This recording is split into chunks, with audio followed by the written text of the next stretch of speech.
Hello everyone, once again welcome back to my channel CS Pathshala. Myself CS Chaudhary. तो हमारी जो current series चल रही थी वो चल रही थी क्लास 10th साइंस केमिस्ट्री का chapter number 5 periodic classification of element. और आज है इसका पार्ट 2।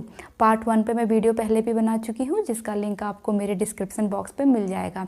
तो आज हम इस वीडियो लेक्चर पर बात करने जा रहे हैं मेंडलीव पीरियोडिक टेबल। उससे पहले अगर आप इस चैनल पे नए हैं तो please subscribe my channel CS पाठशाला। तो चलिए स्टार्ट करते हैं आज का वीडियो लेक्चर। तो सबसे पहले हम बात करते हैं मेंडलीव के बारे में, थोड़ा जान लेते हैं। मेंडलीव एक रशियन केमिस्ट थे और इनका जो फुल नेम था वो था दमित्री इवानोविच मेंडलीव। और इनका बहुत इम्पॉर्टेंट रोल इन्होंने प्ले किया था जो पीरियोडिक टेबल है उसको बनाने में, उसका डेवलपमेंट करने में इनका बहुत बड़ा इन्होंने एक रोल प्ले किया था। तो सबसे पहले जब इन्होंने पीरियोडिक टेबल डेवलप की थी उस टाइम पर जो टोटल नोन एलिमेंट्स थे वो थे अराउंड 63 एलिमेंट्स। तो 63 एलिमेंट्स उस वक्त नोन थे, बाकी नहीं थे। और मैंने पहले वाली वीडियो में ये बताया था जो एट प्रेजेंट टाइम जो एलिमेंट्स नोन हैं उनकी जो संख्या है वो है 118, लेकिन उस टाइम पर कितने थे? ओनली 63 एलिमेंट्स ही नोन थे।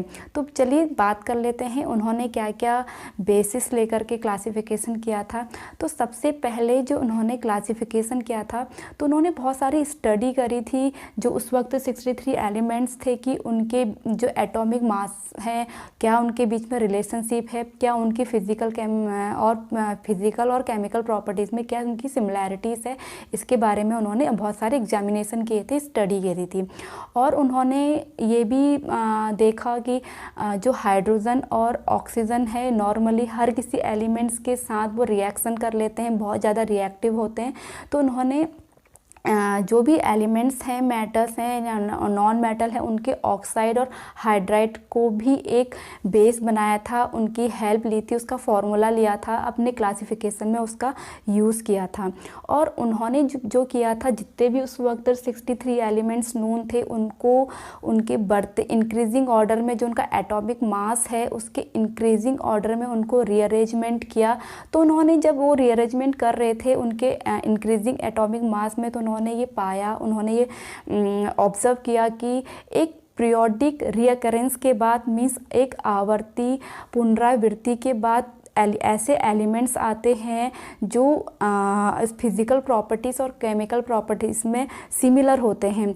तो उसके बेसिस पे उन्होंने एक पीरियोडिक टेबल उन्होंने डेवलप किया जिसमें उन्होंने ग्रुप्स बनाए और पीरियड्स बनाए ताकि जो जिनकी प्रॉपर्टीज़ एक पीरियोडिक रिकरेंस से उनके जो सिमिलर हो रही थी वो सेम ग्रुप में या फिर सेम पीरियड पे आए। तो इस बेसिस पर जितनी भी हमने अभी इतनी सारी बातें करी, इस बेसिस पर उन्होंने एक लॉ निकाला था जिसे हम मेंडलीव पीरियोडिक लॉ बोलते हैं, which state that the properties of elements are periodic function of their atomic masses.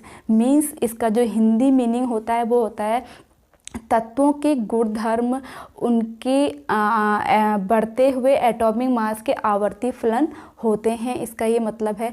तो अब हम धीरे धीरे बात कर लेते हैं पीरियोडिक टेबल के बारे में, क्या क्या उसमें ग्रुप्स हैं, कितने उसमें पीरियड्स हैं और क्या उसकी लिमिटेशंस है, क्या इसके फीचर है, इसके बारे में भी हम बात कर लेते हैं। अब बात कर लेते हैं मेंडलीव पीरियोडिक टेबल के फीचर्स के बारे में, क्या क्या उसकी खासियत थी। तो यहाँ पर मैंने पीरियोडिक टेबल बनाया हुआ है मेंडलीव का, ये मैंने पूरा फिल नहीं किया है। आपको कॉर्नर पे दिखाई दे रहा होगा कि मेंडलीव की पीरियोडिक टेबल कैसी थी, या फिर आप अपनी बुक्स में भी देख सकते हैं। तो इसके फीचर में सबसे पहला जो फीचर था, जो मेंडलीव के जो ग्रुप्स बनाए हुए थे उनके 8 ग्रुप थे जो वर्टिकल्स कॉलम में बटे हुए थे। 8 1 2 3 4 5 6 7 8 ग्रुप थे। एंड 6 जो पीरियड उन्होंने बनाए थे जो हॉरिजॉन्टल थे। 1 2 3 4 5 6 उनके क्या थे? पीरियड्स थे हॉरिजॉन्टल में। बट यहाँ पर आपको 1 2 3 में सिंगल है, बट यहाँ पर 4th 5th 6 को भी सब कॉलम में डिवाइड किया गया था, रोज में डिवाइड किया गया था। ये ग्रुप्स के कॉलम है और ये आपके पीरियड्स के रो थे। तो पहला फीचर तो ये हो गया कि उनके 8 वर्टिकल कॉलम में ग्रुप थे और जो उनके पीरियड थे वो वर्टिकल्स रोज में उनके 6 पीरियड थे। ओके। एंड सेकंड जो उनका फीचर था वो ये था कि उस टाइम पर उन्होंने अपने पीरियोडिक टेबल में गैप छोड़ा हुआ था, जो उस वक्त एलिमेंट्स डिस्कवर नहीं हुए थे उनके लिए भी उनकी पीरियोडिक टेबल में गैप था। जैसे कि मैंने आपको बताया ना कि 63 एलिमेंट्स ही नोन थे, बाद में at present time 118 elements known थे। तो उस वक्त उन्होंने उसके हिसाब से पीरियोडिक टेबल बनाई हुई थी, लेकिन गैप छोड़ा हुआ था ताकि जो बाद में एलिमेंट डिस्कवर हो उनको भी उस पीरियोडिक टेबल पे प्लेस्ड किया जा सके। तो यहाँ पर इसका सेकंड फीचर था। एंड थर्ड जो मेंडलीव की जो फीचर थी टेबल की, वो ये थी कि उनकी जो पीरियोडिक टेबल को देख करके स्टडी करने से हम जो एलिमेंट्स अभी डिस्कवर नहीं हुए हैं उनकी जो प्रॉपर्टीज़ थी या जो इनका एटॉमिक मास था उसका प्रिडिक्शन किया जा सकता था with the help of Mendeleev periodic table. तो ये उसका थर्ड फीचर था। इसके जो एग्जाम्पल हैं वो है स्कैंडियम है, गैलियम है, ये इसके एग्जाम्पल हैं जो उस वक्त डिस्कवर नहीं हुए थे, बट उनका क्या एटॉमिक मास होगा और क्या उसकी प्रॉपर्टीज़ होगी उसका प्रिडिक्शन किया जा सकता था। ओके, एंड इसका जो मोस्ट इम्पॉर्टेंट फीचर था वो था अबाउट नोबल गैसेस। तो जिस वक्त मेंडलीव ने ये पीरियोडिक टेबल बनाई थी उस वक्त नोबल गैसेस डिस्कवर नहीं हुई थी, क्योंकि जो नोबल गैसेस हैं वो एट वेरी लो टेम्परेचर या लो कॉन्सेंट्रेशन में पाई जाती है, एटमॉस्फेयर में पाई जाती है। तो जब नोबल गैसेस का डिस्कवर हुई तो उनको भी इस पीरियोडिक टेबल पे प्लेस्ड किया जा सकता था, ये उनका सबसे बड़ा फीचर था। तो ये तो थे मेन फीचर मेंडलीव की जो पीरियोडिक टेबल थी। अब हम बात कर लेते हैं कि उनकी लिमिटेशन क्या क्या थी, क्या वो उनकी लिमिटेशन रही जिससे ये पीरियोडिक टेबल भी बाद में क्या हो गई, कैंसिल हो गई। वैसे तो जो मेंडलीव की पीरियोडिक टेबल है वो बहुत ज़्यादा यूज़फुल है और इसी की बेस पर जो मॉडर्न पीरियोडिक टेबल है उसका डेवलपमेंट हुआ है। फिर भी इसकी बहुत सारे डिमेरिट्स हैं जिसकी वजह से इसको मान्यता प्राप्त नहीं हुई। तो इसकी क्या क्या लिमिटेशंस है इसके बारे में हम एक एक करके जान लेते हैं। तो पहला जो इसकी लिमिटेशन है वो है पोजीशन ऑफ हाइड्रोजन। हाइड्रोजन की पोजीशन जो है मेंडलीव पीरियोडिक टेबल में वो फिक्स्ड नहीं है, क्योंकि जो हाइड्रोजन है उसका जो इलेक्ट्रॉनिक कॉन्फ़िगरेशन होता है वो एल्कली ग्रुप के जो मेटल्स है उससे रिसेंबल है। लास्ट जो इसकी सेल है उसमें 1 इलेक्ट्रॉन पाया जाता है। तो ये हाइड्रोजन है, हैलोजन ग्रुप है, उसके साथ रिएक्शन करके एल्कली मेटल के जैसे ही कंपाउंड बनाता है। फॉर एग्जांपल हाइड्रोजन जब क्लोरीन के साथ रिएक्शन करता है तो HCl बनाता है, और Na जब Cl के साथ रिएक्शन करता है तो NaCl बनाता है। तो सेम कंपाउंड बना रहा है। सेम दूसरी तरफ जो हाइड्रोजन है वो हैलोजन ग्रुप और के क्लोरीन के तरह ही डाई एटॉमिक एटम की तरह पाया जाता है और कोवैलेंट जो बॉन्ड होते हैं उसको फॉर्म करता है। इस वजह से इसके गुण जो है वो मेटल नॉन मेटल दोनों की तरह ये रिएक्ट करता है या शो करता है, लेकिन फिर भी इसको मेंडलीव की जो पीरियोडिक टेबल है उसको एल्कली ग्रुप के साथ ही से रखा गया है, इसलिए इसकी पोजीशन फिक्स्ड नहीं है। तो दूसरा जो इसका लिमिटेशन है वो है पोजीशन ऑफ आइसोटोप्स। सबसे पहले आइसोटोप्स क्या होते हैं?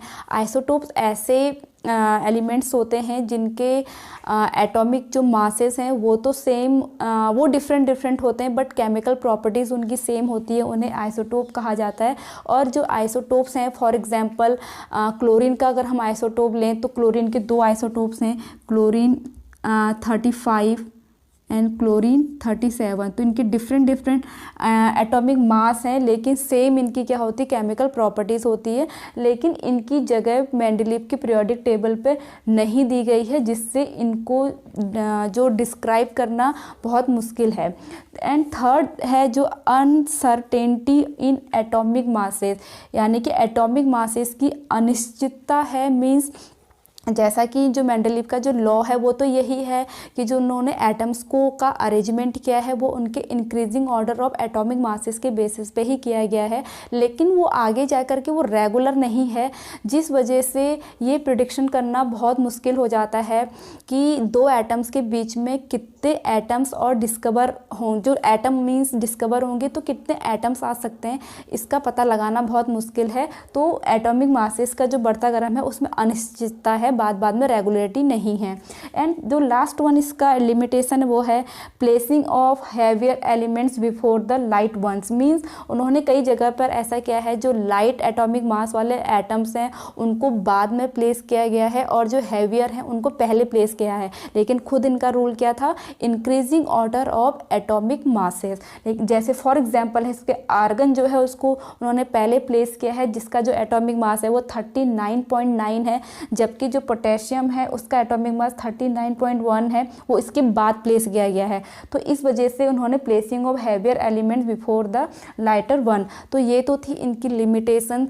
तो आई होप जो मेंडलीव की पीरियोडिक टेबल है वो आप इसका जो कॉन्सेप्ट है ये आपको क्लियर हो गया होगा। अगर आपको ये मेरा वीडियो लेक्चर पसंद आया हो तो प्लीज़ लाइक कीजिए, कमेंट्स कीजिए, शेयर कीजिए and please subscribe my channel CS पाठशाला सच मोर वीडियोस। एंड मैं अपनी नेक्स्ट वीडियो में कवर करूँगी मॉडर्न पीरियोडिक टेबल। तब तक के लिए स्टे ट्यून, बाय बाय।